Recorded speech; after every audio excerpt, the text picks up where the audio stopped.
Bonjour toi. Ce soir c'est Noël. Absolument pas. Aujourd'hui on va juste se poser un peu, on ne va pas mater un film ni le spoiler allègrement en le critiquant, mais je vais bien sûr vous raconter un thread d'horreur.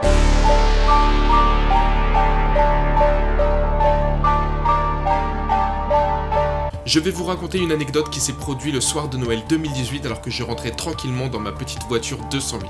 Nous sommes alors dans la nuit du 24 au 25 décembre 2018, non loin de la bourgade de Rennes, puisque j'habite au moment des faits à Rennes, en Bretagne.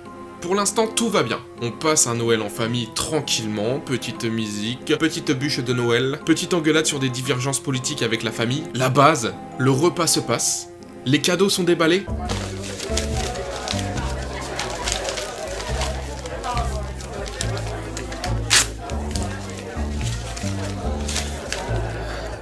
Cool maman, une mandarine. J'en demandais pas tant, enfin une PS5. Bon ok, elle n'existait pas à l'époque, mais je m'en fous. T'as pas honte? Merde, je fais... Bref, il est 1h du mat, j'ai 45 minutes de route pour rentrer à mon domicile et je dois travailler à 6h45. Du coup, cousine, tonton, papa, maman, je me casse. Je prends alors la route au volant de mon Aston 208. Les 30 premières minutes de route, tout se passe bien. Le temps est adéquat, j'ai 0 g d'alcool dans le sang, la route est vide. Et là, le drame! Arrivé sur un rond-point, malheureusement je calcule mal la distance entre moi et un autre véhicule, une berline noire, et je lui grille malencontreusement la priorité. C'était genre la 3e voiture que je croisais ce soir-là. Étant bon conducteur et surtout honnête, ouais frérot, faut qu'on en parle. Si tu fais une connerie, ça sert à rien de t'énerver contre celui sur qui t'a fait la connerie. Tu vois, tu t'excuses, c'est tout, ça va passer, ça apaise tout le monde, et maintenant tu vas arrêter de nous casser les couilles et nous faire des conneries, des crasses comme ça, nous passer devant, ne pas mettre ton clignotant. Wow. Concentration, on va éviter les sorties de route, hein. On se concentre sur la vidéo. Allez, le script. Bref, reprenons. Je m'excuse d'un geste de la main et je me prends plusieurs appels de phare. Oui, bon bah c'est bon mon con, j'ai compris je crois. Tu vas te calmer. Je faute, je m'excuse, tu fermes ta gueule, d'accord? Oui, j'ai dit les sorties de route, on reste. Concentré, focus. Je continue alors ma route, je suis alors seul dans le noir, à environ une dizaine de minutes de chez moi, quand soudain, quelque chose m'interpelle dans le rétroviseur central. Et j'aperçois alors une voiture qui arrive à vive allure derrière moi, et je me dis à ce moment-là que c'est juste des jeunes petits branleurs qui sont dans leur voiture à faire les foufous, et puis avoir un petit peu d'alcool dans le sang, enfin des cons quoi, des branleurs. Et la voiture se rapprochant de plus en plus rapidement de moi, je me demandais alors si le conducteur était pas totalement sous et m'avait calculé en fait. Alors à ce moment-là, je serre très fort les fesses si jamais je me fais percuter. Mais arrivé derrière moi, celle-ci se met à ralentir et me colle au cul. Bah, presque pare-choc contre pare-choc. Bon, à ce moment-là, je me dis pourquoi pas, mais bon, bah, tu peux doubler. Il y a de la place, tu vois. On est en campagne, tu vois loin, il fait nuit, il y a personne, tu peux doubler, frérot. Vas-y. Mais non. La voiture me suit de près sans rien entreprendre. Je plisse alors les yeux pour essayer d'entrevoir quelque chose dans mon rétroviseur, une silhouette, une marque de voiture, quelque chose qui pourrait être tangible, mais avec cette nuit noire et les phares dans la tronche, je n'avais aucune idée de ce qui pouvait me suivre, s'ils étaient plusieurs, s'ils étaient bienveillants, je ne voyais rien, et j'étais seul, dans le noir.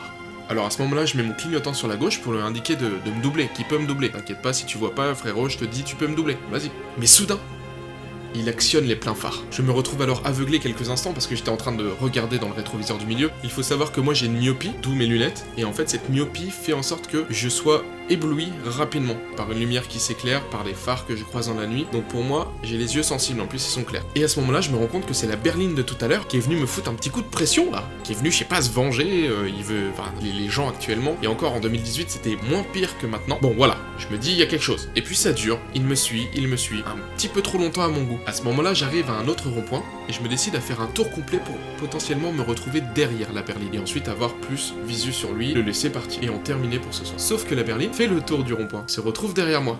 Il y a un second rond-point, un peu plus petit, je fais le tour plusieurs fois. Mais la berline fait le tour plusieurs fois. Donc à ce moment-là, je me dis, bon, le coup de pression, il a assez duré, faut arrêter, on n'est pas des gamins. Donc je continue ma route. Alors à ce moment-là, je me dis que je vais extrêmement ralentir pour qu'il en ait marre et qu'il me double. Et ciao, je suis littéralement à 10 km/h sur une route de campagne à 70. Mais la berline reste derrière moi. À ce moment-là, je vois une autre voiture qui arrive sur nous. Je me dis, c'est ma porte de sortie potentiellement, parce qu'on va pas être à 3 à 10 km/h. Elle reste un court moment derrière nous, et en ayant assez, elle se met à doubler. Lorsqu'elle arrive à ma hauteur, j'accélère pied au plancher pour que celle-ci potentiellement se rabatte devant la berline. Et enfin, j'en serai débarrassé. Mais je vous rappelle que j'ai une 208, et la berline, ça devait être une genre Audi, Volvo, quelque chose comme ça. Et mon super turbo de la mort ne fait pas le poids face à une Audi. Donc du coup, je me fais rattraper en 2 secondes. Excellent. Alors là, autre stratégie, on s'est fait doubler à ce moment-là. Je décide de totalement m'arrêter à 0 et de redémarrer en trombe le plus vite possible. Mais la berline arrive toujours à me rattraper. Logique. À ce moment-là, dans un peu plus de 1 km, on arrive chez moi. Sauf que je réfléchis et j'ai vu beaucoup trop de films d'horreur pour me laisser avoir comme ça. J'ai le cerveau qui fuse, qui va à 100 à l'heure, j'imagine toutes les scènes de torture, de kidnapping, de gunfight, tout ce que tu veux, et voilà ce qui se passe dans ma tête. Quelles sont les intentions de cette personne? Combien sont-ils dans la voiture? Mais que font-ils un soir de Noël à quasiment 2h du mat à suivre une voiture dans la nuit noire? Qui peut avoir assez de temps à perdre pour suivre un type inconnu dans une voiture pendant 10 km juste parce qu'il lui a grillé la priorité à un rond-point et même ici excusez? Moi je suis sûr qu'ils veulent se fighter, ils veulent en découdre avec le premier venu, ils sont peut-être armés, ils pourraient me tomber dessus à 4 et me laisser pour mort au bord de la route. J'ai pas envie de mourir, je tape dans 5 heures. Attends mais on arrive chez moi là, j'ai pas envie qu'ils sachent où j'habite. Et s'ils repèrent les lieux, la voiture ou les deux? Non mec, réfléchis, tu as plus que 500 mètres pour les semer. Réfléchis. Une intersection, une voiture qui arrive en face, je lui dois la priorité mec mais... Fonce! Sans réfléchir plus longtemps, j'appuie à fond sur la pédale d'accélération et je prie pour passer avant la voiture qui arrive. La berline, toujours en train de me suivre, surprise que d'un coup je bombarde, n'a pas le temps de réagir. J'arrive à l'intersection juste avant la voiture, je lui grille la priorité mais sans la mettre en danger. Elle s'insère alors derrière moi, ou plutôt je m'insère devant elle. Ce serait plus... Et je continue à bombarder. Et c'est l'avant-dernière ligne droite avant de tourner pour arriver vers chez moi. Yes! Je l'ai un peu semé. Allez, fonce! Je tourne brusquement sur la gauche sans mettre de clignotant pour essayer de les perdre et j'éteins les phares pour me rendre invisible dans la nuit. Mais juste avant mon allée sur la droite se trouvent deux ralentisseurs à quelques mètres d'écart. Le premier est sur une ligne droite qui passe crème, même si un peu violent, mais le second est dans le virage. Et celui-ci, j'ai failli partir dans le décor. J'allais bien trop vite dans cette situation, la voiture a fait un espèce de petit saut tout en ayant le volant à moitié tourné, ce qui a bien failli me coûter un petit accident, tranquille. J'avouerai que je me suis fait flipper à ce moment-là. Et je pense alors à une chose.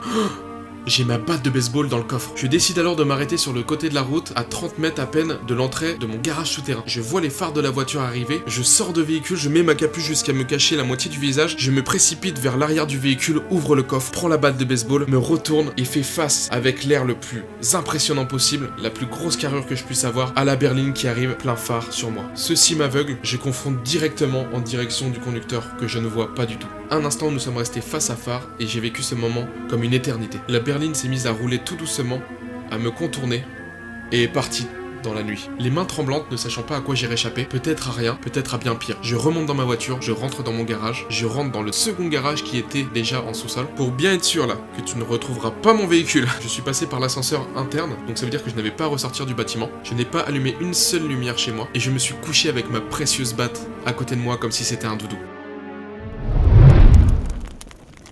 Et voilà, c'est la fin de ma mésaventure de Noël. Si j'avais vraiment un conseil à donner, cette fois-ci pas une connerie, faites attention quand vous êtes seul comme ça, un soir un peu spécial, on ne sait pas à qui on a affaire, et vu que la société est de plus en plus en train de partir en couille, on peut potentiellement se faire buter pour un refus de priorité. Et vous avez beau vous excuser ou quoi que ce soit, ne sortez jamais du véhicule et ne montrez pour moi jamais où est-ce que vous habitez.